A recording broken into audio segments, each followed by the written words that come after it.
કબાટનું કામ પતી ગયું ને એટલે પછી જો અમે રાત્રે જ કબાટ સાફ કરવાનું કામ ચાલુ કરી દીધું છે. અને વિરાટ પણ આવી ગયો છે. જો ડબ્બા ઉતારે ને એટલે કંઈકનું કંઈક ખાવાનું નીકળે એટલે વિરાટ આવી ગયો છે. તો વિરાટે કેવડો જોઈ લીધો છે. તો કેવડો ખાવા માટે મમ્મી તોડી આપતો મેં એને કેવડો તોડી આપ્યો છે. અને પછી બધા કબાટ એક એક કરીને સાફ કરીને ડબ્બા પાછા લૂછીને મૂકી દીધા. એક એક કરીને બધા જ ડબ્બા મારે મૂકી દેવાના છે.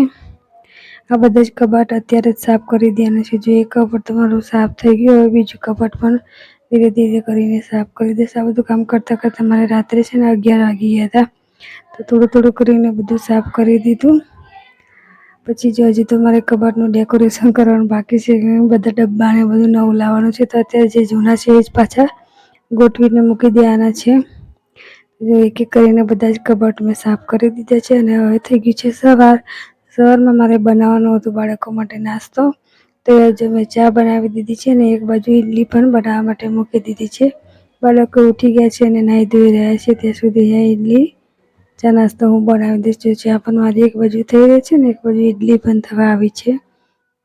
ઇડલી થઈ જાય એટલે પછી બાળકોને પાપડી ખાવી હતી ચા જોડે એટલે મેં બાળકોને પાપડી શેકી આપી. તો બાળકોને પાપડી શેકી લીધી ત્યાં સુધી હું પણ ચા નાસ્તો થોડો કરી લઉં ચા અને પાપડી.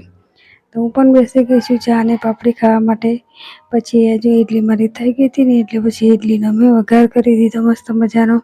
પછી બાળકોના ડબ્બા પેક કરીને આપી દીધા બાળકોને. તો સરસ મજાની ઇડલી તૈયાર થઈ ગઈ છે. અને આજનું વાતાવરણ કંઈક અમારું આવું હતું. એટલું સરસ લાગે છે જો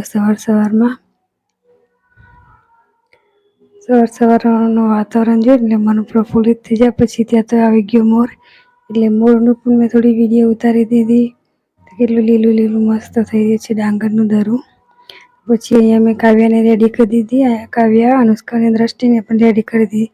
બધા જતા રહ્યા સ્કૂલમાં એટલે પછી આવે વિરાટનો વારો. તો વિરાટને નવડાવી ધોવડાવી અને વિરાટને પણ અહીંયા જો માથું ઓળાવી દઉં. પછી વિરાટને રેડી કરીને મોકલી દઉં સ્કૂલમાં. આ તો આજનો મારો મિની બ્લોગ તમને કેવો લાગ્યો તો મળીએ નેક્સ્ટ વિડીયોમાં. આવજો.